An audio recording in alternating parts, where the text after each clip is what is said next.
മാസങ്ങൾക്ക് മുൻപായിരുന്നു കേരളക്കരയെ ഒന്നാകെ വേദനയിലാഴ്ത്തിയ വയനാട് ഉരുൾപൊട്ടലുണ്ടായത്. ദുരന്തത്തിൽ നിരവധി ജീവനുകളാണ് ഒരു രാത്രി കൊണ്ട് ഉരുളെടുത്തത്. ഉരുൾപൊട്ടലിൽ ഉറ്റവരെയും അപകടത്തിൽ പ്രതിശ്രുതവരനെയും നഷ്ടപ്പെട്ട ശ്രുതിയെ ഇന്നിതാ കൈപിടിച്ച് കൂടെ കൂട്ടി സർക്കാർ. റവന്യൂ വകുപ്പിലെ ക്ലർക്കായി നിയമനം ലഭിച്ച ശ്രുതി വയനാട് കളക്ട്രേറ്റിലെത്തി ജോലിയിൽ പ്രവേശിച്ചു. ശ്രുതിയുടെ താൽപര്യം കണക്കിലെടുത്താണ് വയനാട് കളക്ട്രേറ്റിൽ നിയമനം നൽകിയത്. നേരത്തെ കോഴിക്കോട് സ്വകാര്യ ആശുപത്രിയിലായിരുന്നു ശ്രുതി ജോലി ചെയ്തിരുന്നത്. ശ്രുതിക്ക് സർക്കാർ ജോലി നൽകുമെന്ന് മുഖ്യമന്ത്രിയും റവന്യൂ മന്ത്രിയും നേരത്തെ പ്രഖ്യാപിച്ചിരുന്നു.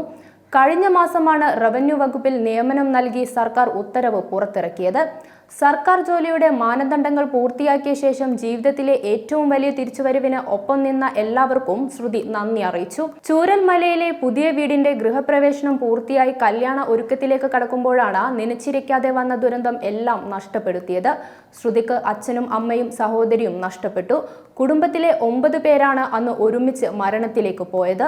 തുണയായി കൂടെയുണ്ടായത് പ്രതിശ്രുത വരൻ ജെൻസൺ ആയിരുന്നു.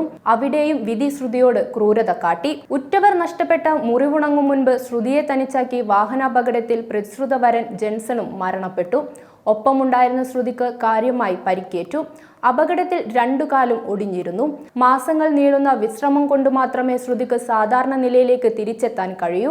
നിലവിൽ ആരോഗ്യ പ്രശ്നങ്ങളുള്ളതിനാൽ ഇപ്പോൾ ബന്ധുക്കൾക്കൊപ്പമാണ് കഴിയുന്നത്.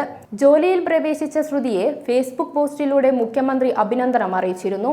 മഹാമാരികളും പ്രകൃതി ദുരന്തങ്ങളും നേരിട്ട കേരളം ആ ദുരിതങ്ങളെയെല്ലാം മറികടന്ന് മുന്നേറുന്നത് നമ്മുടെ ഐക്യബോധത്തിന്റെ കരുത്തിലാണെന്ന് മുഖ്യമന്ത്രി പോസ്റ്റിൽ കുറിച്ചിട്ടുണ്ട്.